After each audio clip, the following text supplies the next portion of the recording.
I'm going to raise some questions. I'm going to probably open some doors.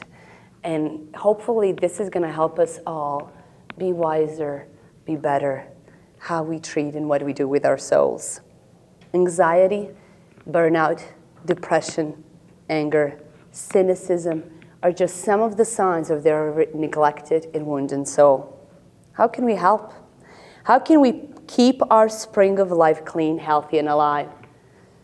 To be honest, I read somewhere the restful soul has a capacity, only restful soul has a capacity for empathy, understanding, and growth.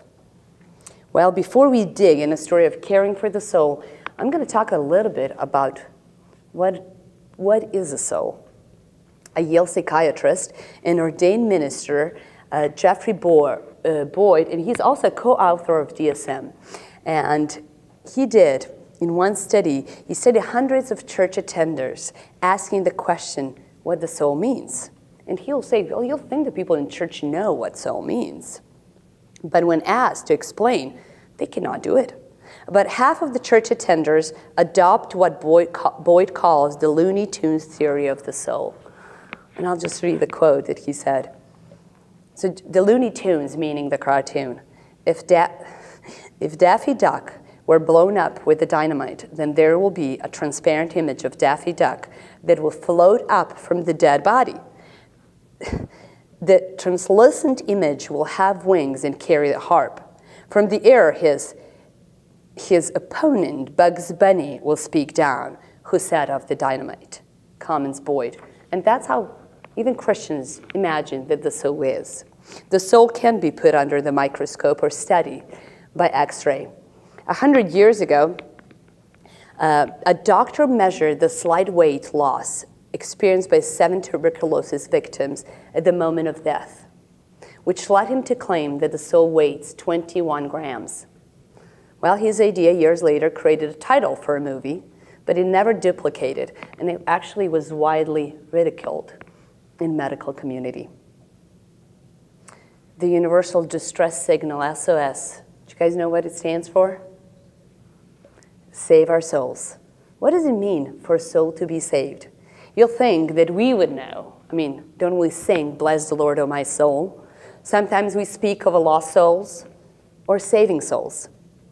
Billy Sandy used to calculate, an old-time evangelist, in 1911 in Boston. Sadly, sometimes we do this too. How much does it cost to save a soul? Some churches did the job more economically. He says that in Boston in 1911, it was $450. Some churches did more economically, so Congregationalist came in at $70 per soul. Baptist, also $70 per soul, and Methodist as low as $3.12, which was really good even at that time. Sometimes the people count here, so how much do we invest to save that soul? What does our soul represent? The Lord God formed a man of the dust of the ground and breathed into his nostrils the breath of life, and man became a living soul.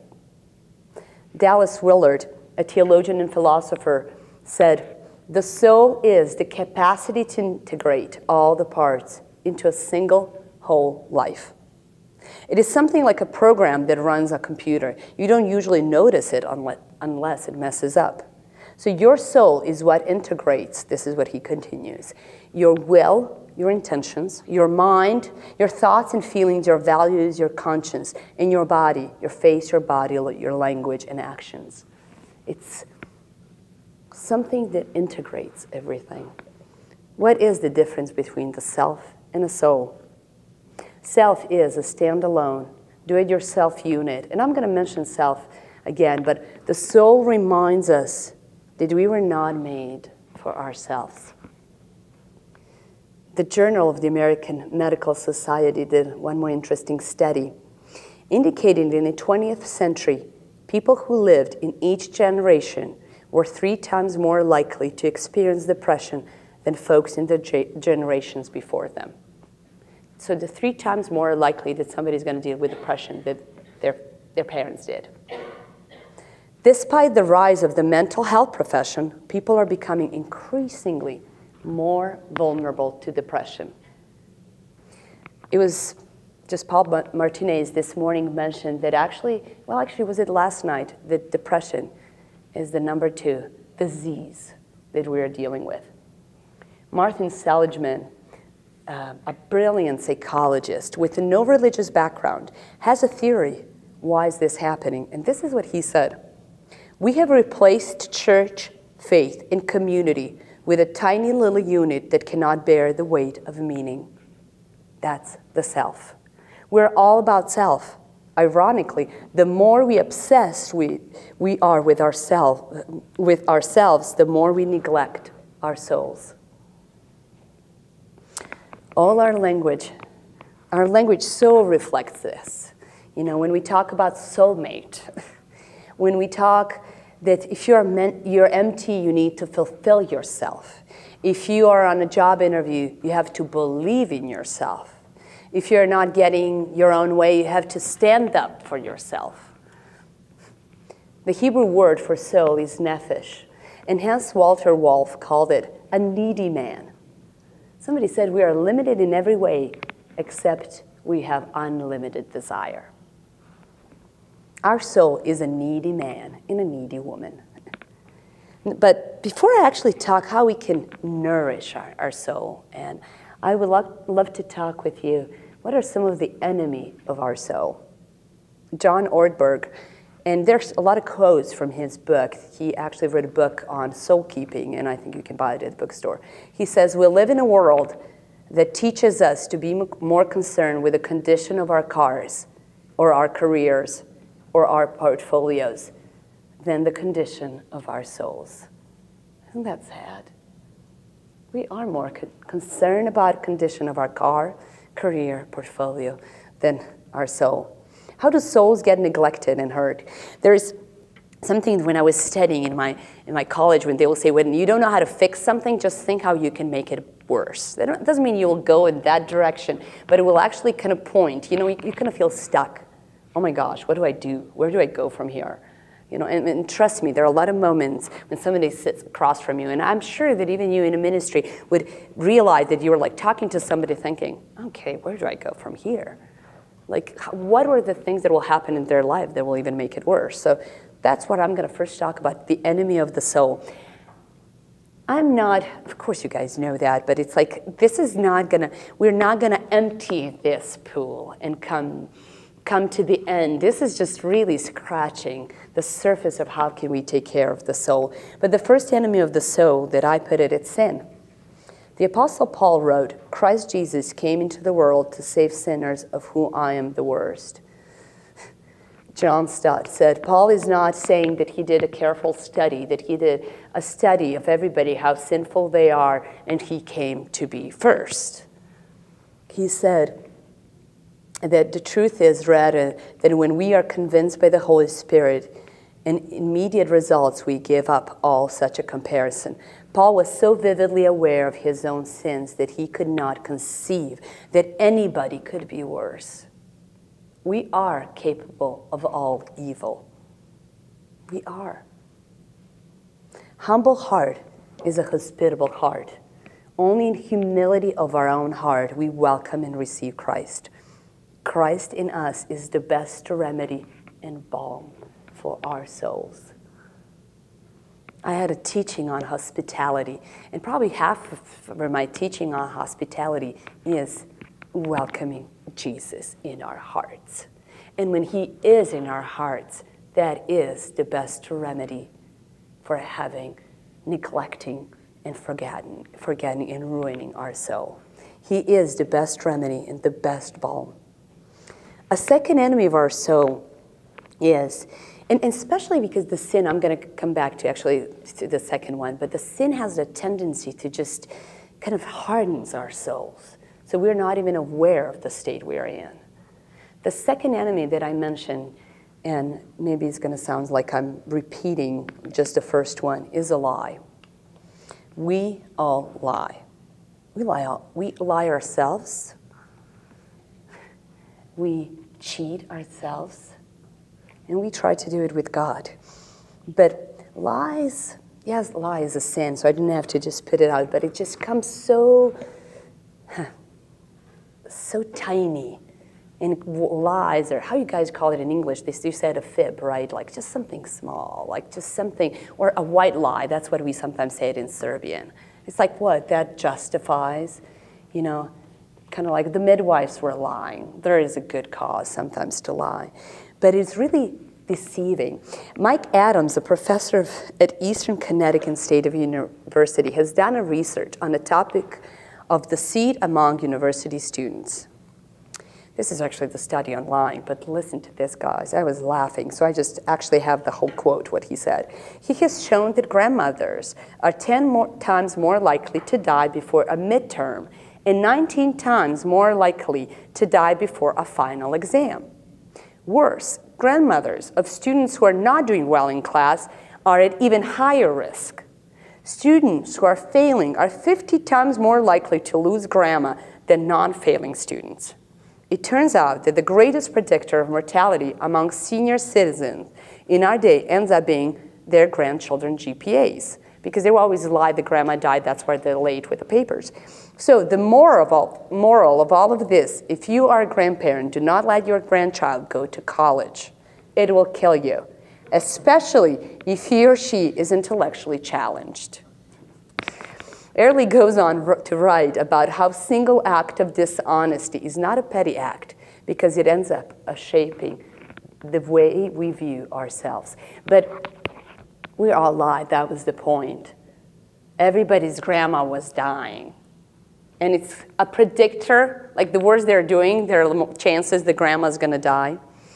Idolatry is the enemy number 3. And yes, sin will lead us to idolatry. But what do I mean by this? The sin of the soul, meeting a needs with anything that distances it from God. That's idolatry of the soul. In a moment I have put something on a pedestal higher than God. That something is my God. And that is the idolatry of the soul. In the book of Jude, it talks about false teachers and warning them that they are shepherding themselves. One of the traps in our walk and ministry is expecting and demanding the blessings and using them for the sake of our well-being. Every blessing except Jesus Christ has expiration date. And we are like spoiled children. Then when he gives us something, we're surprised, we welcome it, we are happy, we expect, we hope, we demand, we are angry. That blessing, it was actually, on the topic of suffering, then John Piper talked about this woman that shared her story of her son who had an accident on the first year of college. And due to an accident, he's been in coma for 2 years. And this is what she said. I think the suffering and pain in our life is a reminder that there is something that we hold dearly and closer than God to our hearts. Of course, it's going to hurt when hard things happen. But when things hurt, is something is ripping away from us, something that we find it very close, and something that is sitting there on the pedestal of our hearts, and it's not him. So what is that can actually boost our soul and help our soul? What does God think of me? The UCLA researchers, Jeff Schwartz, says that actually that asking that question has shown in a study, its most important scientific papers actually ever published, it really shows that prayer, meditation, and confession actually have the power to rewire the brain in a way that can make us less self-referential and more aware of God and the way he sees us. So even just asking the question, what does God think of me? Confession is good for our soul. The soul is healed by confession. David Benner, in his book, mentions that every time I dare to meet God in the vulnerability of my sin and shame, this knowing is strengthened. Every time I fall back into self-improvement mode and try to bring God, my best self, it is weakened. I only know divine, unconditional, radical, and reckless love for me when I dare to approach God just as I am. in group, speaking at ELF, I know that very often in the workshops there are some theologians here, but I'm going to dare to go there.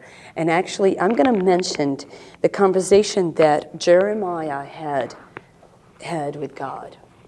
And everything that Jeremiah went through, there's something that Jeremiah said, and it was Haschel in his commentary that said that Jeremiah used a very harsh words. They're not even translated in our Bible the way he used them. I have here the Serbian Bible, but I'm just going to, after everything that happened to Jeremiah when he was thrown in a pit and left to die, he said to God something extremely shocking, and I think it's Jeremiah 7. He says, "You have betrayed me. You have raped me, O God." That's what it says. I'll let you know. And it's just shocking. Shackle said that the word that he says, "You have betrayed me and you have raped me." And he's talking to God.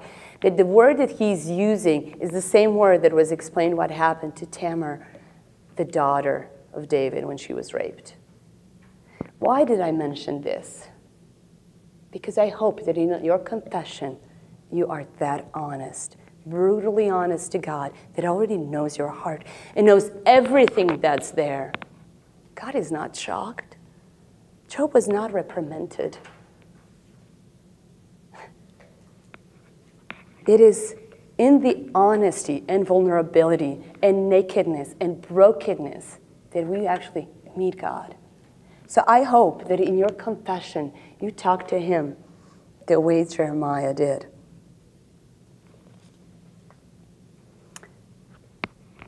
And the law of the Lord is good, and it's perfect, and refreshing the soul. So confession is the number 2, the boosts of our souls. The third one is our soul, it's his word. Our soul begins to grow in God when we acknowledge our basic neediness. Francis Fanlon, spiritual writer who stood up to King Franz Louis, the King of France, Louis XIV, he ended up living in disgrace and in exile. But in obscurity and humiliation, his soul thrived. And this is where he wrote, "In order to make your prayer more profitable, it will be well from the beginning to picture yourself as a poor, naked, miserable wretch, perishing of hunger, who knows but one man of whom he can ask or hope for help, or as a sick person covered with sores and ready to die unless some pitiful physician will take him in hand and heal him. These are true pictures of our condition before God. Your soul is more bare of heavenly treasures than the poor beggar is of the earthly possessions. Your soul is infinitely more sin-sick than that sore-stricken patient, and God alone can heal you." Sometimes I go for a walk, I go for a day or two to be with Jesus. Because only in a solitude, in the time when I'm just alone with him, I actually even hear myself. I cry, I complain. I grew up in a family, as I mentioned, where I was raised by a communist and atheist. When I was 1, my dad was accused to be a Russian spy, and he was gone from my life. When he came back, he's afraid that everybody else was a spy. And then I married an American just to make his life worse. But it was just overwhelming, and I always missed having those conversations with my daddy. But let me tell you, I have a perfect father, and I love having conversations with my daddy. I hope that you're gonna care for your soul enough that you're gonna give your soul time to cry, to be honest, to say everything. I mean, what Jeremiah said, we are never gonna say it. And if he said that, and God loved him and honored him, why aren't we honest with our loving and caring Father?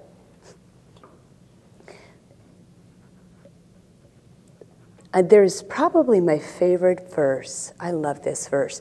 And this verse is probably the verse that talks about this topic that we are here. And it is a verse from Jeremiah. And now I know actually where it is. Jeremiah 6:16 says, "Stand at the crossroads and look. Ask for the ancient paths. Ask where the good way is and walk in it. And you will find rest for your souls. So it is my desire for every one of us to go back to this ancient roads. What soul truly desire is God. We may try to fill that need with the other things, but the soul will never be satisfied without God. So, I don't know why, just to make it complicated or easier, but here are some of a food for thought. John Orberg, he mentions how once in his life when he just felt so overwhelmed, he went to talk to Dallas Willard, and he told him how overwhelming, how done, exhausted he is. And this is what Dallas Willard told him. Hurry is the greatest enemy of spiritual life in our day. You must ruthlessly eliminate hurry from your life. Hurry makes us make wrong decisions. Hurry takes the joy out of our life. Hurry pushes us in a direction where we lose and neglect important relationships. Hurry lies and robs us. Dallas Willard didn't say all of that. He just says, the hurry, you must ruthlessly eliminate hurry from your life. I added the other things. Hurry. I thought I'm actually really good at multitasking. And sadly, it took me years and years in my life where I thought we were, and somehow I think we women get tricked into that we do that well. Actually, we are not doing anything well when we are doing many things. So at one morning, I remember, actually it was during the day, I was cooking, I'm listening to the sermon, and my daughter, teenager daughter, is telling me how was her day at school. Yeah, right? Hopefully the meal was okay, because apparently I didn't help my child, and I for sure don't remember the sermon I was listening. Multitasking. 24 hours is not, I love going to the United States, so you get extra 10 hours, 12, it's like 9 hours. It's like, oh, that's what I needed. I wish my day in Serbia was like just a little bit stretched, and there are days when it feels that way. We have enough hours. And there is something that God loves you so much that I bet He already provided, and you don't even know, in your life. There are anchors in your life. And I'll tell you a little bit about my anchor. I have 3 children. My youngest one has autism. Hannah is 13 years old. She has a severe autism, and she is the best anchor that God gave this ship. There are a lot of things that I cannot be present. There are a lot of things that I'd say no to. I have to be at home more often. Because of her, I very cautiously choose when to say yes, because if I'm present, then my husband is watching Hannah. Because of her, I miss a lot of places and happenings. Because of her, I'm at home more. Because of her, I enjoy my fireplace. Because of her, I spend time with a good book. Because of her, I stop. Because of her, I rest. Because of her, I enjoy life. I enjoy Jesus. Because of her, my quiet times are longer. She is an amazing anchor that God gave me. I don't know what is the anchor in your life. What is that He gave you? The lack of finances? Is it the illness that you're dealing with? Aging parents? What is that when you want to sail and go, He makes you stay, and then you realize that the ship is in a nice and a beautiful lagoon, that you can actually meet and spend time with your Father. Pain and suffering are soul builders in our lives. We all wish to avoid moments of pain. Suffering is not something we would welcome, but those are the moments when God enlarges our soul. More than once, I have asked God in my pain, why aren't there some induced coma? Why isn't there, not just in my pain, I've seen others suffer. And there's, with the 21st century and pharmaceutical companies, you will think that when somebody goes through a severe loss, that you can actually, kind of like, if your body is in pain, they induced coma so that your body can recover, so you're not going to be aware how much pain you're dealing with. So, there's still nothing discovered that is going to put you in induced coma, and you're going to wake up and you don't have to deal with loss. Even though, yes, there is a medication that helps, even the people that take antidepressants, they have to deal. They have to. Antidepressants are pretty much buying them time so that they're going to actually get the tools, get the crutches, get something so that they can walk through the time of pain and suffering. And I wonder, I did ask God, why isn't there something to induce for the pain and suffering not to be that hard? And I'll tell you what I think, and I could be wrong, but I believe that it's because this is such a precious time that God wants us to be completely and totally aware. He wants us to be aware of who He is and what he can do. Whoever ever mentions that God is not going to give us more than we can handle is so wrong. That is not what the Bible is talking about. God is giving us more than we can handle so that we can see who He is. So through pain and suffering, God enlarges our soul. This is the process when God is working in us. I would love to encourage all of you to also find the language of your soul. Every time my husband and my daughter, they play piano, and every time I hear them play, I know exactly how she's feeling. It seems like there is just this language that comes out. So art offers a different language to our soul that we can say. It is something beautiful. I would love to say that I know how to play an instrument. I did start painting in a moment of severe pain. Hannah was diagnosed in 2007. In 2009, I started running, and kind of like a Forrest Gump, I just started running and running and running. So I ran a marathon, and I was just running and running. As you can guess, I mean, it doesn't take a degree in psychology that I'm running away from my life, but I'm running, and every day I'm running. And then one morning, I woke up, and all my joints are swollen. Oh, I was angry. I was really angry. Really, God? Running was my way to deal with this. I needed all the endorphins I could get to go through all this pain. And I woke up and I went to see all the doctors. They didn't know what was wrong with me. They said that I'm not sick. And they also said, but you're not really healthy. I mean, I don't know how they got their degree, but I just went through everything and they didn't know what happened to my body. But I remember a really good friend of mine, she was pushing me and she said, you should really try painting with me. And I didn't paint. I mean, I painted in an art class in high school, in elementary school. So I started painting one evening and I didn't stop.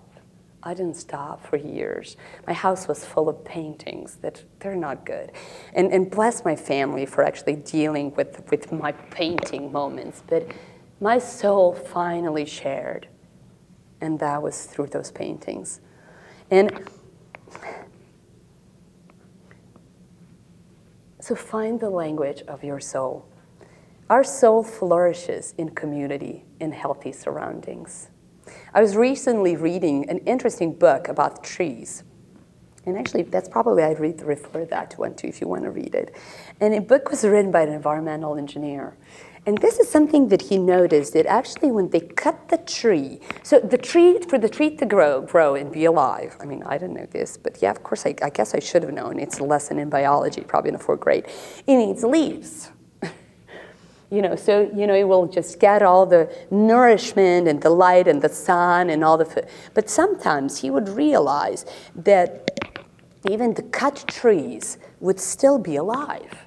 There would he would notice that it's kind of like, he's an engineer, so he knows that, and he was wondering, how can that tree be alive when it doesn't have leaves? And he realized that through the roots, the trees that were surrounding were feeding him. Feeding this, how do you call that? In Serbia, I know the name, pine. When it's just a cut tree and it's just what? What is left? Stump? Okay, so, just the stump was there being fed by all the trees that have the leaves. And I just, what an amazing picture of the importance of our community and how much we need each other. And actually, last year I was speaking on a burnout. And one study that I found very interesting, it was a study that the people that go through a burnout, it was actually a study done among the clergies in Australia. And this is some of their conclusion that, and they're come up with like they've done this or they didn't do this or they didn't have this. Everybody has their own theory. But this study said that when the environment they're in, when their churches, when the places where they worship supports them, when their attachments are healthy, their last chances, they're going to go through a burnout. For a soul to be well, our heart needs to be well. For our heart to be well, we need to know our heart. And the best way to know about ourselves is to be known in relation to God. I know it is very helpful to have the PowerPoint, especially if English is not your first language, and I find it very helpful. One of the reasons I didn't do it, I get distracted by my PowerPoint and pictures more than maybe the others. So let me repeat this one again. And I don't mind giving these notes and passing them to all of you. And I don't mind you repeating and reading, but it is very humbly, I will gladly give it to you and let that be, a conversation you can have with God. So for our soul to be well, our heart needs to be well. For our heart to be well, we need to know our heart. The best way to know about ourselves is to be known in relation to God. A complete knowing of ourself in relation to God includes knowing three things David Benner mentioned in his books. Ourself is deeply loved, ourself is deeply sinful, and ourself as in a process of being redeemed and restored. Facing the deep truth about ourselves as we are accepted and known by God. It is not easy to be known by God and seen by God. When you read Psalm 139, when it talks how beautiful we are created, at the same time, David wants to run away from that. You're ahead of me. You're behind me. You know my thought before even it comes out. Where can I go? And it is overwhelming to be known. He knows us. He sees us. And isn't it amazing? He loves us and he cares for us. So how we can take care of our souls? First and foremost, and as I mentioned, meet yourself in a solitude and God in the solitude. Come in his presence and embrace. But let me tell you, what I believe God told me to share this morning with you. Hopefully he's told me to share all of this with you. But I was preparing one morning and I asked, what should I tell? I know you guys do amazing things, whatever you are, and trying to serve him and be better. I was sitting in the morning and I was sitting in the morning with Hannah at home. She's 13. And I had everything ready to have a long day with God. Everything was prepared. My Bible was there, worship was on, and I was sitting there with a question: what can I tell the leaders? How are their soul being cared? And Hannah can talk. Hannah speaks English and Serbian if she wants to talk. She very often chooses not to, and when she talks, the sentences are very short. So she was just getting in my face and saying she was on her tablet, but that morning she was coming in my face and she said, I want to take a shower. And I'm thinking, oh, come on, Hannah, we're going to do it later. And then she brings the kitchen timer. Later, show me later. It's like, Hannah, we're going to do it later. And then she's like, and then I'm like, Jesus, talk to me. And then Hannah comes, I want to take a shower. And I'm like, Jesus, do something about this and talk to me. And I want to take a shower. And she was coming so often too close to me, and I'm like, you need that shower. Okay, I'm going to give you a bath. And actually, that's going to buy me some time when I can actually sit down and talk to Jesus. Well, I know Hannah's body the way I know mine, and I wish I don't. So giving a bath, that means I'm washing her hair. That means I'm putting the soap on. I'm rinsing. I'm preparing the clothes she's going to put on. I am blow drying her hair. I'm drying her body. I'm helping her dress. I'm blow drying her hair. I'm cleaning her ears. And then she wants me to cut her fingernails. So then I sit there and I take care of her. And then she's ready for breakfast. And then I have to make sure also, it was still cold, that she's not going to get outside because it's cold and she doesn't understand that with the wet hair, and we Serbs are terrified of walking outside in wet hair. So it's like that she shouldn't go home, get out, because it's not safe for her, it's not good for her. And I'm actually kind of even enjoying now this ritual that my daughter and I are having. And then it hits me. it hits me that that is the way he wants to take care of us. I read John 17 later on, when Jesus is telling his disciples. He knows he's going to go. What is he telling them? Please read it. He's not telling them, and make sure when this and this happens that you're going to get there, and then you do need meetings at this and this time. No. No, he says, the way we are together, let him be with us, and let him know the joy that I know. But let me tell you what he told me that morning. Jelena, let me take care of you the way you take care of her. Let me wash you. Let me rephrase this.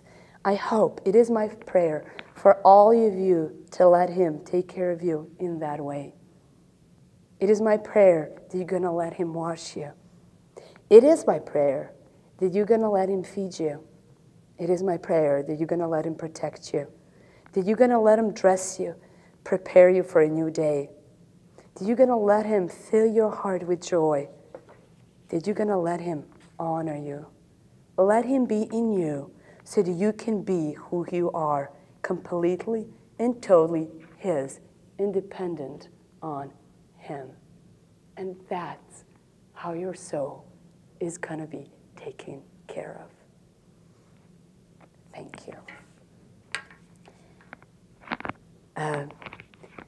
I should have prayed in the beginning, but our God is sovereign God. So let me pray at the end, and let us all actually be in prayer and ask God to let every one of us let